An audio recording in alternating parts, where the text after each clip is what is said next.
আমার পায়ের কাছে সন্তানের জান্নাত। আমি আসতে কব, তোরা আমার সাথে হেল্প করবি। মায়ের পায়ের কাছে সন্তানের জান্নাত। ও তোরা দেখ হাদিস শরীফ খুলিয়ে দেখ করছে নবী বর্ণনা, জন্ম দুঃখিনী আমার গর্ভধারিণী মা। মায়ের কান্দন, খুব জোরে টান দেব তোরা শুনবি। মায়ের কান্দন যাবজ্জীবন রে সখী, স্ত্রীর কান্দন 4 মাস 10 দিন পর আর থাকে না, পরে বিয়ার ব্যবস্থা করে। কোরআন শরীফের মধ্যে আল্লাহ বলছেন, একটা মেয়ে লোকের পেটে যদি বাচ্চা না জমে, স্বামী মারার কতদিন পরে বিয়ে বসতে পারে?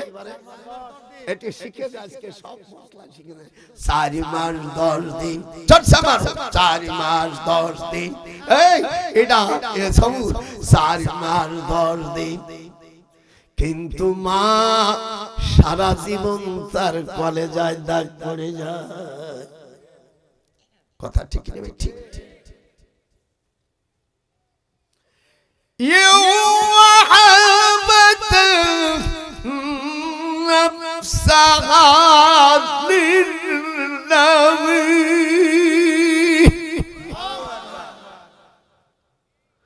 জেলখানার ভিতরে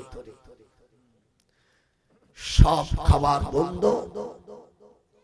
আমালানা তুআমুন, জোরে কোন, আমালানা তুআমুন ইল্লা ওয়ারাকাশ শাজার। বুখারীর হাদিস। হুজুর বলেন, আমাদের সকল খাবার বন্ধ করে দেশ। 57 জন সাহাবা হুজুরের কলেজার 4টে টুকরো, জান্নাতের হীরা, আহলে বায়াত। এটি জোরে কোন, আহলে বায়াত। সকল হুজুরের যখন মিন্দির গাছ, দুব্ব গাছ, শেষে পাথর দিয়ে রস খায়, পানিও দেই নেই।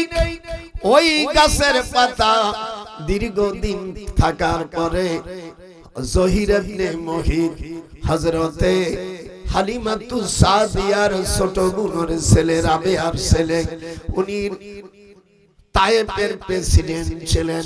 আবার আবু জেহেলের ছোট বোন লুলিয়াকে বিয়ে করেছিল হালিমাতুস সাদিয়া। তায়েফে আপনারা যারা গেছেন, আব্বাসিয়া মসজিদ, এটা আমার সাথে হয় না। আর যদি কয় বেটা মিথ্যাবাদী গেছে তো কান ধরে চলে যাও।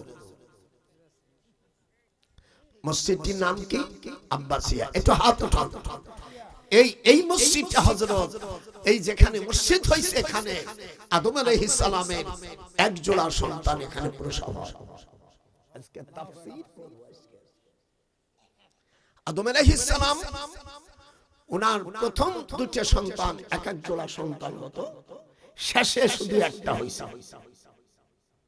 90 জোড়া হওয়ার পরে লাস্টে একটা হইছে, তার নাম শীষ। কি?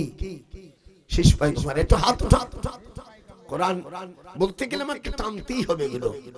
শীষ, শীষ পয়গম্বর।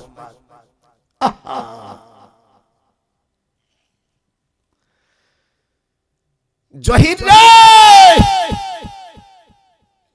খালা ডাকতেছে। খালাম্মা অমনি কান্দিছে হাত ধরে। খালা তুই কান্দিস কেন? বলো বউ আছে ওখানে, লুলিয়া না, আবু জাহেলের মাই, ছোট বোন ওখানে আছে না, তুই এদিকে। মানে বউর সামনে সবকিছু বলা যায় না।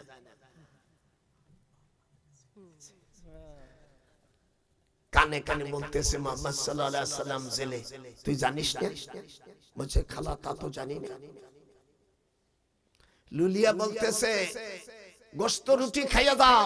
বলে দাঁতার তো গোশতি, তোর রোস্টি আর গোশতি। মুহাম্মদ সাল্লাল্লাহু আলাইহি ওয়াসাল্লাম আমার দুধ ভাই, আমার খালাম্মার দুধ সন্তান, সে জেলখানা থাকবে, আর তোর বড় ভাই, তোর ভাই আবু জেহেল সে মক্কা শরীফের প্রেসিডেন্ট। আমি সহ্য করতে পারলাম না, তলোয়ারটা দে। বলে আমার বাইরে মারো না, আলাদা তলোয়ার দে।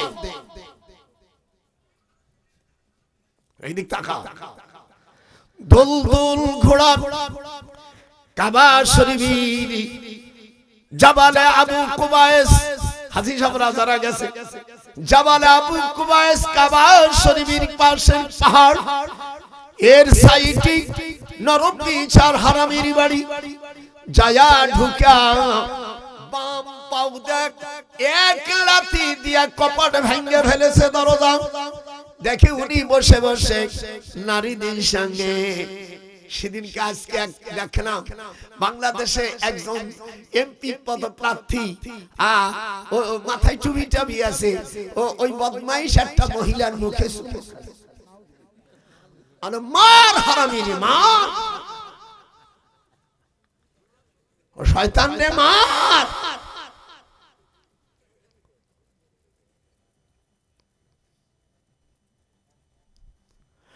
واستمع يوم ينادي المناد من مكان قريب।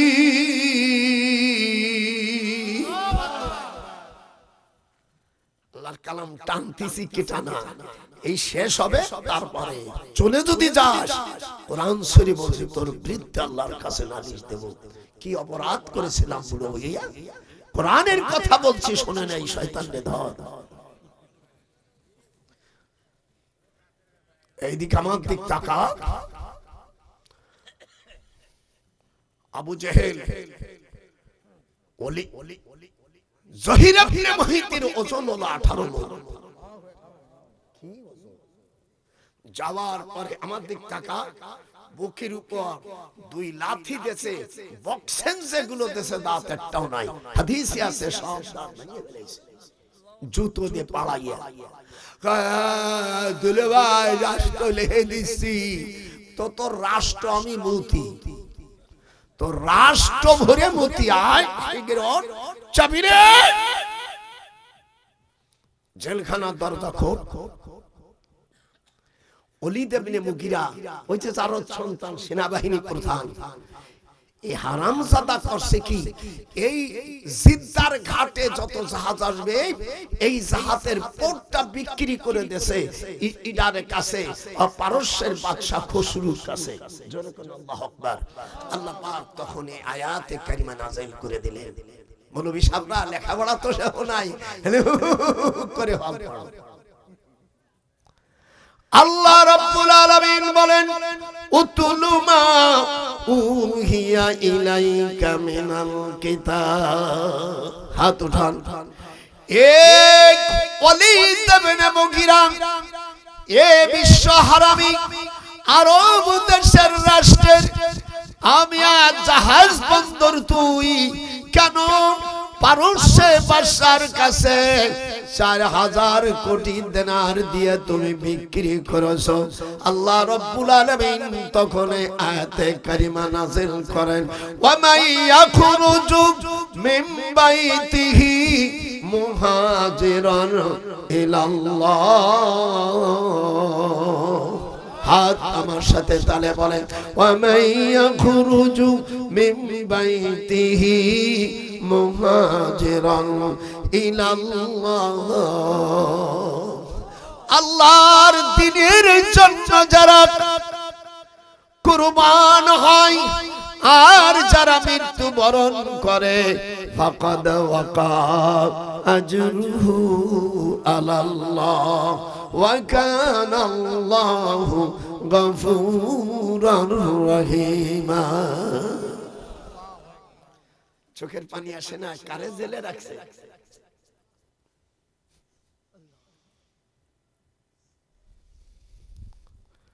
হালিমাতুস সাদিয়া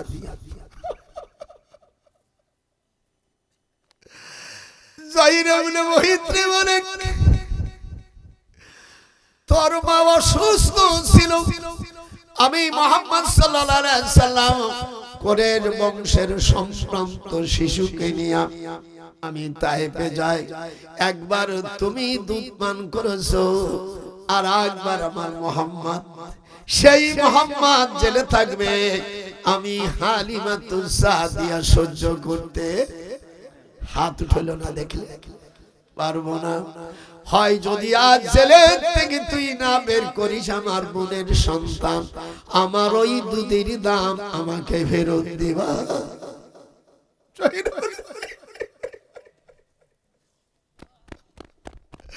কই খালার আবার বোনরে তালাক দিব। আবু জাহেলের ছোট বোন, আবু জাহেলের নাম আমর বিন হিশাম। নাম কি? আবু মানে পিতা, জাহেল মানে মূর্খ। আল্লাহর নবী তাকে দ্বীনের বুঝ দিতে না পারার কারণে আল্লাহর হাবিব তাকে বরদোয়া দিয়া নাম দিলেন আবু জাহেল। আবু মানে পিতা, জাহেল মানে মূর্খ। বোঝা যাচ্ছে না? বোঝা যাচ্ছে না? আর আসল আবু জাহেলের মূল নাম কি? আমর বিন হিশাম। একটু আমার সাথে কথা বলে, আমর বিন, জোরে জোরে জোরে বলে, আমর বিন হিশাম। আবু জাহেলের দাঁত সব ভেঙে ফেলেছে। 18 মণ ওজন। আপনি কি বলেন? 18 মণ ওজন যে লোকে, কত রাজকে মারিয়ে ফেলাবে। সেই ইডা গেল কই? সে চোর। সেই জারদ সন্তান কোথায় গেল? তখন এই আয়াতে কারিমা নাযিল হয়, উতুল্লিম বাদা যালিকা জানিম। একটু হাতটা নাচে বলবে না, উতুল্লিম বাদা। আপনাদের বুগুলো এই আয়াতটা আছে কি না জানি না। এ হাবেজ সাহেবরা কোথায়? তোকে দেশে সূরা কলম, নুন কলমে আয়াতটা নাই? 13 নম্বর আয়াত। একটু যেরকম কত নম্বর? উতুল্লিম বাদা। একটু হাত উঠাও। উতুল্লিম বাদা যালিকা জানিম। আল্লাহ বলেন এই সেনাবাহিনী, আবু জাহেলের সেনাবাহিনীর নাম ওয়ালিদ ইবনে মুগিরা। এই জারদ সন্তান, এই হারামির বাচ্চা, এর বুদ্ধিতে আবু জাহেল আমার রাসূলকে জেলখানায় রেখেছিল। বর্তমান আবু জাহেলের বাড়ি যেটা পায়খানা, এই জেলখানার নাম ছিল শুআবে আবু তালেব। না না দেখিস, ঘুমাইবেন না, আজকে সব নাম মুখস্থ করতে হবে। আমি মাঝে মাঝে ধরবো, আমাকে খালি খাটাবেন, আমাকে খালি বেগার খাটাবেন। তুই মাস্টারি করিস, তোরও ধরবো।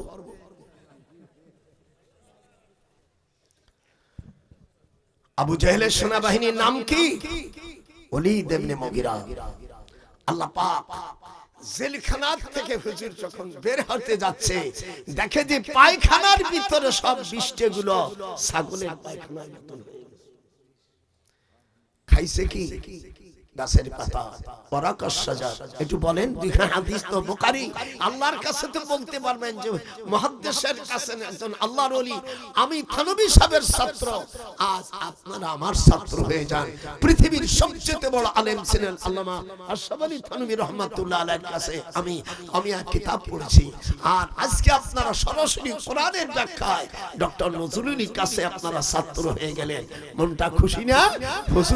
হুজুর গাছের পাতা খাইছো, আর তুমি মৌলভী সাহেব একবারই খাইতে গেলি ডিমটে ছোট, মানে নতুন মুরগি তো ছোট ডিম পাড়িয়ে দেছে। এখন মৌলভী খাচ্ছে, কয় ইস মিলাদ পড়লাম অন্য বাড়ি, আর এত ছোট ছোট ডিম। মুরগি বলতেছে, মৌলভী সাহেব ওইটা পাল্টি তো আমার পাট পাট। আমার নানারা কৌশলার আজকে বুড়ো তো বেকার নাচতেছে। এই আমার দিক টাকা ওয়ালিদ ইবনে মুগিরাকে ওই জারদ সন্তান নিয়া ওর এমন বক্সেন দেশে ওর জামা টামা পোশাক যা ছিল সেনাবাহিনী সব ছিঁড়ে ফেলেছে। মক্কা শরীফের ভিতরে আল্লাহর হাবিব একটা ভালো মানুষ, যার কোন জীবনে স্পট পড়ে নাই, জীবনে কোনো গুনাহ করে নাই। আমাদের দেশের শিয়া জানোয়ারের বাচ্চা বলছে মুহাম্মাদের চাইতে আমার লাঠি বড়। কুত্তার বাচ্চা, আমি যদি তোকে পাতাম 1971 সালে কুকুরের বাচ্চারে তোর জাড় গোষ্ঠী আমি শেষ করে দিতাম। আমার রাসূলের চাইতে বলো শয়তানের লাঠির দাম বেশি।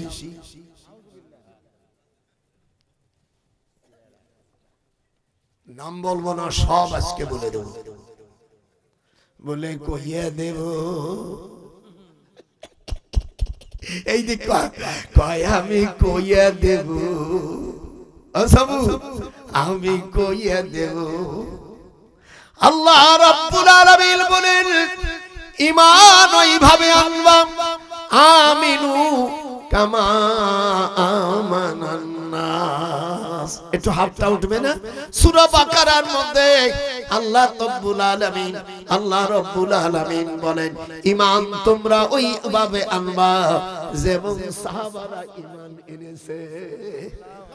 সাহাবাদের বিরুদ্ধে যদি কেউ কথা বলে, কোরআন আমার হাতে, তার শাস্তি হলো ডোরা মারা। আর নবীদের বিরুদ্ধে যদি কেউ শিকায়েত করে, আল্লাহর বিধান তাকে দুনিয়া থেকে হত্যা করা। যেরকম শরীয়তের মাসলা, আমাদের চার ইমামের ফতোয়া, ইমাম আবু হানিফা, ইমাম মালিক, ইমাম শাফি, ইমাম আহমদ ইবনে হাম্বলের ফতোয়া, নবীদের বিরুদ্ধে যদি কেউ গালাগালি করে, খারাপ ধারণা করে, আল্লাহ রাব্বুল আলামিনের বিধান হলো, আল্লাহর হাবিব বলেন মান বাদালা দীনাহু ফাকতুলুহু। মাসলাগুলো শিখে রাখেন। আর সাহাবাদেরকে যদি কেউ বদনাম বলে, তাকে 100 চাবুক মারতে হবে, জুতো দিয়ে, জুতোর আগা না, জুতোর নিচে, আর জুতোর নিচে পায়খানা রাখতে হবে।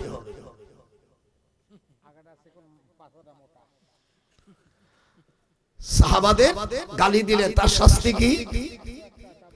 একটু হাত জোরে বলেন, আল্লাহ আপনাকে যেন জান্নাতবাসী করে, জোরে কোন আমি। আর নবীদের বিরোধিতা করলে তাকে কতল করো। কোন ধরনের লোকেরা নবীদের গালাগালি করে, আল্লাহ রাব্বুল আলামিন তার রাসূলের মাধ্যমে সব বলে দিয়েছেন।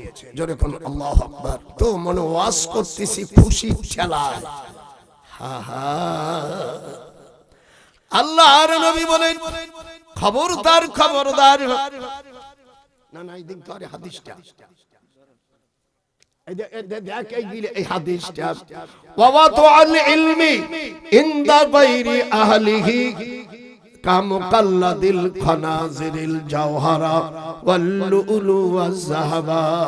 এই হাদিসটা ইবনে মাজাহ 224 নম্বর মূল কিতাবের 20 পৃষ্ঠায় 15 লাইন পরে হুজুর বলেন, যারা কুপত্রে খারাপ আলেম যারা, তাদের দৃষ্টান্ত আল্লাহর হাবিব বলেন শুকরের গলায় যদি কেউ হার এবং মণিমুক্তা রাখে, আমিয়া এই জন্য কুচত্রে খারাপ আলেম, খারাপ লোক যদি হয়, তারা নবীর বিরুদ্ধে এবং সাহাবাদের বিরুদ্ধে কুৎসা রটায়। যেরকম আল্লাহু আকবার। কোনদিন নবী আম্বিয়া আলাইহিস সালামরা গুনাহ করে নাই, তারা মাসুম। হুজুর জেলখানা থেকে বের হইছে, যেরকম আল্লাহু আকবার। 57 জন সাহাবা, তার মধ্যে 10 জন। এই জন্য ইসলামী রাষ্ট্র যখন হবে, তখন মাত্র 10 জন মন্ত্রী বেশি রাখতে পারবে না। কয়জন? এক একজনের 4-5টা মন্ত্রণালয় দেবে। আর এরা কখনো তাদেরকে তাদের চরিত্র হতে হবে। প্রত্যেকে পার্লামেন্টে গেলে কোরআন গলায় রাখতে হবে, মাথায় পাগড়ি দিতে হবে, দাড়ি রাখতে হবে, নাভির নিচেও দাড়ি না, মিয়া মুখে দাড়ি রাখবে, নাভির নিচে কোনো দাড়ি মাড়ি ফসম কিছু থাকবে না। আর আমাদের দেশের উল্টো, এইটা রাখে, এইটা কাটে।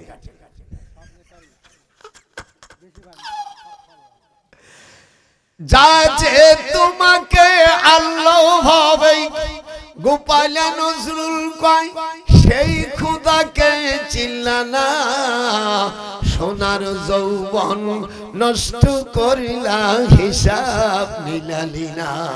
হাত উঠা, সোনার যৌবন নষ্ট করলি হিসাব করলি না। আমাদের আনছে কে? আল্লাহ। একটু জোরে কোন কে? মিনহা খালাকনাকুম, একটু পড়া যাবে না? মিনহা খালাকনাকুম ওয়া ফিহা নুঈদুকুম ওয়া মিনহা নুখরিজুকুম তারাতান উখরা।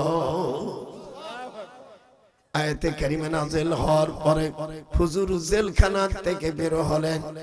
মক্কা শরীফের লোকেরা হুজুরের গলায় মালা দেওয়া শুরু করলো। যেরকম আল্লাহু আকবার। আমাদের দেশের নেতারা এরকম ভিড় দেখায়, জেলের থেকে আসলে এরকম, যাওয়ার সময় এরকম। এটা হলো বেধর্মীদের সুন্নাত। হুজুর সাল্লাল্লাহু আলাইহি সাল্লাম জেলখানাতে আসার পরে উনি 2 রাকাত শুকর আনা নামাজ আদায় করলেন। সেই নামাজের মধ্যে আল্লাহ রাব্বুল আলামিন এই আয়াতে কারিমা তেলাওয়াত করতেছিলেন, আল্লাযীনা ইন মাক্কান্নাহুম ফিল আরদ আকামুস সালাত। যেরকম আল্লাহু আকবার। এই দিন কায়েম করবে কারা? খ্রিস্টানেরা। হাত উঠাও, হাত উঠাও। দিন কায়েম করবে কারা? খ্রিস্টান, হিন্দু, মুশরিক। আল্লাহর নবী মদিনায় যাওয়ার জন্য মক্কা শরীফ থেকে দক্ষিণ দিক গারে সুরে গেলেন। এখানে 3 দিন আত্মগোপন করলেন। হাত উঠাও, জোরে কোন এর কয়দিন? রবিউল আউয়াল মাসের প্রথম, দ্বিতীয়, তৃতীয়। এই সময় হুজুরের কন্যা আল্লাহ নবীর মেয়ে হযরত হুজুরের মেয়ে ফাতেমা আব্বার জন্য খাবার নিয়ে ঘুরতেছে। ফেরেশতারা বলে দিল মানুষের বেশে, মা তুমি ঘরে চলে যাও, তোমার আব্বার খাওয়ার ওই গারে সুরে আছে। বলে ফেরেশতা বুঝতে পারছি জিবরিল তুমি আমাকে বুঝ দিচ্ছ, আমি আল্লাহ। জিবরিল তুমি না বলেছো মুমিনদের দাম ফেরেশতার চাইতে মুমিনের দাম বেশি। আমি রাসূলের কন্যা, আমার আব্বার কাছে তুমি যাওয়ার ব্যবস্থা করে দাও। যেমন বাপ তেমন বেটি। জিবরিল আমি বুঝতে পারছি you that you are angels, your name is Jibril alayhi salam. I can take reportation to my father Muhammad Rasulullah sallallahu alayhi wasallam. You can have it. And not so that we have by lies of the Fatima radiyallahu anha. Jerekon Allahu akbar. Allah বলে জমিন শিগগির আমার দোস্তর মেয়েকে নিয়ে এসো। তখন কোন আয়াত নাজিল হয় আমি সরাসরি সেখানে রিলি করে শোনাচ্ছি। আজ আয়াত কত হবে তার কোনো হিসাব নাই। একটু খালি একটু ধরো দাদা, আমার হাত কাঁপে তো বুড়ো মানুষ। আল্লাহ রাব্বুল আলামিন কুরআন শরীফের মধ্যে বলে দিলেন, আল্লাহ রাব্বুল আলামিন বলে দিলেন ফাস্তাগফিরুল্লাহ ওয়াস্তাগফারা লাহুমুর রাসূল লাওয়াজাদুল্লাহ। আল্লাহ পাক কোরআন পাকের মধ্যে আমি সূরা নিসার মধ্যে বলেন, যখন আমার রাসূলের কাছে গুনাহ করে তোমরা যাওয়া আর আমার রাসূল যদি তোমাদের জন্য মাফ চায়, আমি আল্লাহ তার গুনাহ মাফ করে দেব। হাত উঠান। কে বলছে? সূরা নিসার ভিতরে আল্লাহ বলেন, তোমরা যদি আমার রাসূলের কাছে হাজারো গুনাহ নিয়ে যাও আর তোমার ব্যাপারে যদি আমার রাসূল হাত উঠায়, আমি আল্লাহ তোমাদের জীবনের গুনাহ মাফ করে দেব।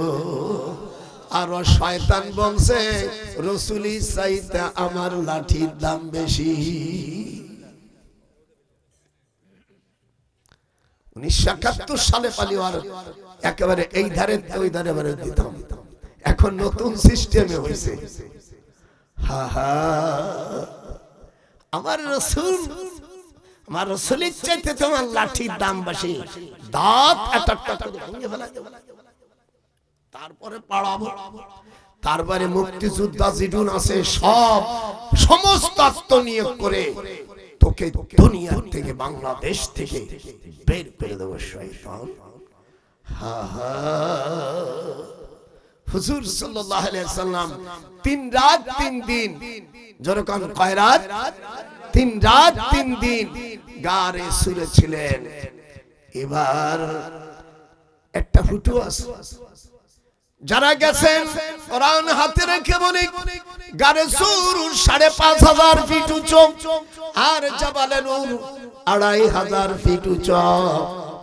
যারা গেছেন ওখানে যখন হাত দিয়েছে, সাপে কামড় দিয়েছে, হুজুর বুঝতে পারছে আল্লাহর হাবিব তখন মুখের থুতু লাগাই দিয়েছে। আল্লাহু আকবার, আল্লাহু আকবার জোরে বলতে পারলেন না? ভালো হয়ে গেছে, সাপ কথা বলতেছে, হুজুর আমি জেন, আপনি আসবেন, আমি স্বপ্ন দেখেছি, আপনাকে দেখার জন্য আসছি। সুবহানাল্লাহ, হুজুর সাপ মানলেন না। এইবার 10,000 কাফের, 10,000 মেয়ে জাদুকরনি, ইরা ঘুরতেছে। হুজুর সাল্লাল্লাহু আলাইহি সাল্লাম মক্কা শরীফ থেকে মদিনা উত্তর দিক, যেহেতু আমরা মদিনা থেকে দক্ষিণ দিক নামাজ পড়েছি।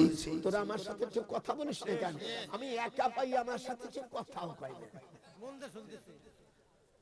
মদিনা থেকে মক্কা কোন দিকে? দক্ষিণ। এটা হাত উঠা, আর যারা যাস না আল্লাহ এর ওসিলাতে নিতে পারে, দক্ষিণ দিক। হায় হায়, দেখি কি পাহাড় ঘিরে ফেলছে।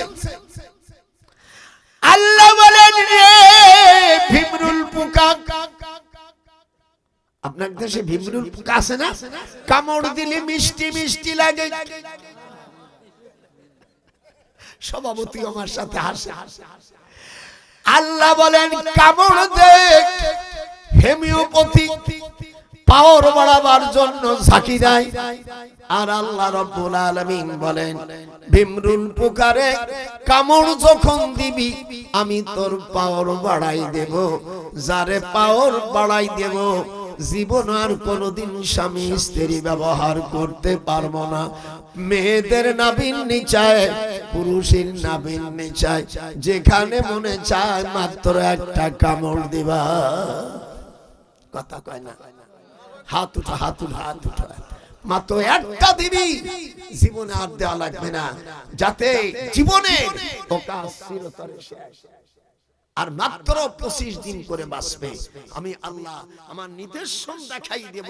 ফাআলহামাহা ফুজুরাহা ওয়া তাকওয়াহা, একটু হাত উঠা। ফাআলহামাহা ফুজুরাহা ওয়া তাকওয়াহা।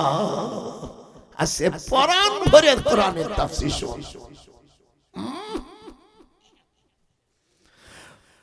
ওয়ালিদ ইবনে মুগীরার মা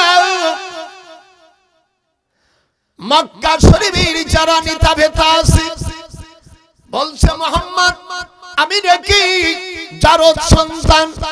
জিবরিল বললেন আপনার জুবান দিয়ে আপনি বলে দেন মা ইয়ান্তিকু আনিল হাওয়া, আমার রাসূল কোনো কথা বলে না যত সময় পর্যন্ত হিনা হয়। হাত উঠো, হাত উঠো, দেখেন আমার রাসূল মনে যা কয় তাই নাকি?